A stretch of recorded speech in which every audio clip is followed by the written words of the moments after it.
नमस्कार, मैं हूं आपका दोस्त विजय विद्रोही। विजय फैक्टर में आप सबका स्वागत है। आप मुझसे जुड़ चुके हैं, इसके लिए आप सबका तहे दिल से शुक्रिया। 7-8 मिनट आपसे जुड़े रहने की कोशिश करूंगा।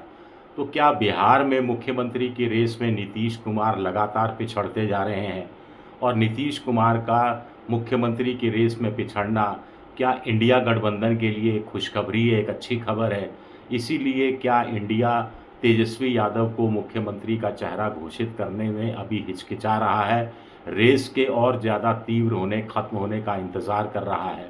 क्या 24 अप्रैल को प्रधानमंत्री जब मधुबनी के दौरे पर आएंगे, तब क्या एनडीए में मुख्यमंत्री की रेस खत्म हो जाएगी, या नए सिरे से चीज़ें हरकत में आएंगी? ये अपने आप में बड़ा सवाल उठता है। सी वोटर का ताज़ा सर्वे ये बताता है कि बिहार में मुख्यमंत्री के रूप में पहली पसंद तेजस्वी यादव बने हुए हैं।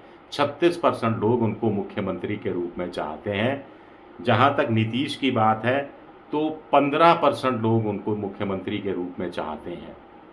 सम्राट चौधरी को लेकिन 13% लोग मुख्यमंत्री के रूप में चाहते हैं। तो पहली बार ऐसा हुआ है कि बीजेपी का कोई नेता डबल फिगर में आया है और वो मुख्यमंत्री के रूप में नीतीश कुमार को टक्कर देता हुआ दिखाई दे रहा है। हैरानी की बात है कि नीतीश कुमार इस कदर पिछड़ गए हैं रेस में कि पीके प्रशांत किशोर, जिनकी एक फ्लॉप रैली अभी हुई गांधी मैदान में, वो नीतीश कुमार से आगे निकल गए हैं। प्रशांत किशोर को 17% लोग मुख्यमंत्री के रूप में चाहते हैं। कन्हैया कुमार के खाता भी खुला है, 1.5% लोग उनको चाहते हैं मुख्यमंत्री के रूप में। तारिक अनवर, कांग्रेस के बड़े मुस्लिम नेता, 2% लोग उनको चाहते हैं। अब पिछड़ने की बात मैं इसलिए कह रहा हूं क्योंकि 1 महीने पहले जब सी वोटर का सर्वे आया था, तो नीतीश को 18% लोग मुख्यमंत्री के रूप में चाहते थे।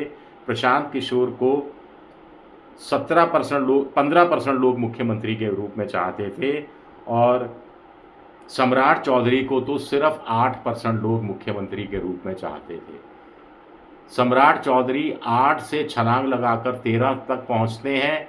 नीतीश 18 से गिरकर 15 पर आते हैं। प्रशांत किशोर 15 से बढ़कर 17 पर पहुंचते हैं। तेजस्वी यादव 41 से घटकर 36 पर आते हैं। तो ऐसे में बड़ा सवाल उठता है कि अगर नीतीश को मुख्यमंत्री 25 से 30 के बीच नहीं बनाना है, तो बीजेपी इसका साफ साफ संकेत क्यों नहीं देती, खुलकर संकेत क्यों नहीं दे देती? इशारों में क्या नीतीश को समझाया जा रहा है कि आप के लिए अच्छा ये होगा कि बस अब आप संन्यास की तरफ बढ़ें, अपने बेटे को पार्टी में ले आएं, उनको उप मुख्यमंत्री का पद भी दे देंगे और इज्जत से रखेंगे, और आपकी पार्टी भी टूटने से बची रहेगी। नीतीश इस खेल को समझ रहे हैं।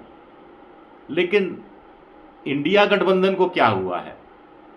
तेजस्वी यादव को एक कोऑर्डिनेशन कमेटी का अध्यक्ष बना दिया गया है। ये कोऑर्डिनेशन कमेटी बिहार में चुनाव से संबंधित सीट शेयरिंग हो, चाहे चुनाव का अभियान हो, चाहे सामूहिक अभियान हो, चाहे चुनावी रैलियां हो, चाहे मुद्दे हों, मसले हों, इन सब पर बड़े फैसले लेगी। तो स्वाभाविक तौर पर मुख्यमंत्री के रूप में, अघोषित रूप में तेजस्वी यादव ही हैं। तो उनके नाम की घोषणा करने से क्यों हिचकिचा रहा है गठबंधन? सचिन पायलट क्या यूं ही कहेंगे कि चुनाव तेजस्वी यादव के नेतृत्व में होगा, महागठबंधन मिलकर चुनाव लड़ेगी, लेकिन मुख्यमंत्री कौन होगा ये बाद में तय किया जाएगा? क्या सबको इंतज़ार हो रहा है नीतीश कुमार का? इंडिया गठबंधन को अभी भी इंतज़ार हो रहा है नीतीश कुमार का, और मुख्यमंत्री के रूप में तेजस्वी यादव को प्रोजेक्ट नहीं किया जा रहा है। ये साफ साफ नीतीश कुमार से कहा जा रहा है कि कुर्सी खाली है, आप आइए, थामिए इसको, बैठिए इस पर, और महागठबंधन का चुनाव आपके नेतृत्व में ही लड़ा जाएगा। क्या नीतीश कुमार इनडायरेक्ट रूप में ये बात बीजेपी को समझा रहे हैं? सुना है कि अंदर खाने ये बात भी तय हो गई है नीतीश की तरफ से कि वो किसी भी सूरत में बीजेपी से 1 सीट कम पर चुनाव नहीं लड़ेंगे, बीजेपी से 1 सीट ज़्यादा पर ही चुनाव लड़ेंगे। पिछली बार बीजेपी 110 पर लड़ी थी, करीब 74 सीटें जीत कर गई थी। नीतीश कुमार 115 पर लड़े थे, 45 पर अटक गए थे। इस बार नीतीश ज़्यादा सीटें चाह रहे हैं। बीजेपी को लग रहा है कि बीजेपी को इस बार अकेले 150 सीटों पर कम से कम चुनाव लड़ना चाहिए या 140 सीटों पर लड़ना चाहिए। अपने साथियों को अकोमोडेट कर लेंगे, जीतन राम मांझी, उपेंद्र कुशवाहा, चिराग पासवान को, लेकिन नीतीश की पार्टी 60-70 से ऊपर सीटें पर लड़ने लायक नहीं है। तो नीतीश क्या सिर्फ गीदड़ भभकी दे रहे हैं? क्या प्रधानमंत्री इस चीज़ को सुन रहे हैं? क्या प्रधानमंत्री जब मधुबनी आएंगे तो इस सारे नाटक पर पटाक्षेप कर देंगे? क्योंकि महागठबंधन आगे निकलता जा रहा है।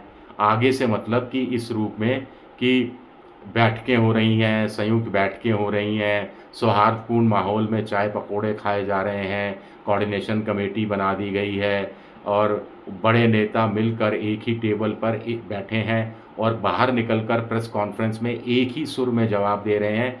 चाहे कृष्णा अल्लावरू हो, चाहे राजेश राम हो, चाहे मुकेश सहनी ही क्यों ना हो, चाहे तेजस्वी यादव हो, सबका सुर एक जैसा है। तो कहीं भी ऊपर नीचे दाएं बाएं करने की कोशिश या गोदी मोदी मीडिया जो उकसाने वाले सवाल करता है, उसका उस फेर में नहीं पड़ रही। मुकेश सहनी ने कहा आप देखते रहिए, तेजस्वी यादव के बारे में जब पूछा गया तो उन्होंने कहा आप देखते रहिए, बहुत ही शानदार ढंग से लॉन्च किया जाएगा। बहुत ज़्यादा फिल्मों के अंदर लॉन्चिंग पार्टी होती है, बहुत बड़ी पार्टी होती है, उस तरह की एक बहुत बड़ी सभा होगी और उस सभा में मुख्यमंत्री का नाम डिक्लेयर किया जाएगा। क्या तेजस्वी का नाम स्ट्रेटजिकली अभी रोका गया है कि उस समय डिक्लेयर किया जाए, या मुकेश सहनी को भी अंदर खाने पता है कि नीतीश कुमार की एक बार वापसी फिर से हो सकती है महागठबंधन में, अगर उनको मुख्यमंत्री के रूप में घोषित नहीं किया गया 25 से 30 तक, या फिर उनकी अगर जो गिरावट और ज़्यादा दर्ज की गई तो बीजेपी तो उत्साहित हो जाएगी। तो इतनी बड़ी लॉन्चिंग, तेजस्वी यादव को अगर मुख्यमंत्री घोषित करना है तो इतना शोर शराबा, नगाड़े बजाने की ज़रूरत नहीं है।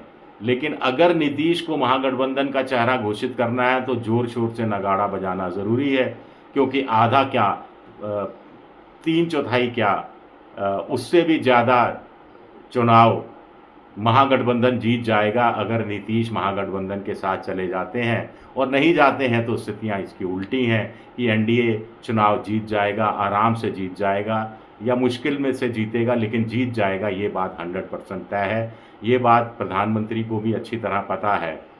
तो फिर देरी क्यों हो रही है? तेजस्वी को मुख्यमंत्री क्यों घोषित नहीं किया जा रहा, उसमें देरी हो रही है, इसकी वजह मैंने आपको बता दी। लेकिन एनडीए में क्यों देरी हो रही है, इसका जवाब क्या 24 अप्रैल को मिल पाएगा? शुक्रिया मेरा वीडियो देखने के लिए। पसंद आए तो लाइक कीजिए, सब्सक्राइब कीजिए, शेयर कीजिए।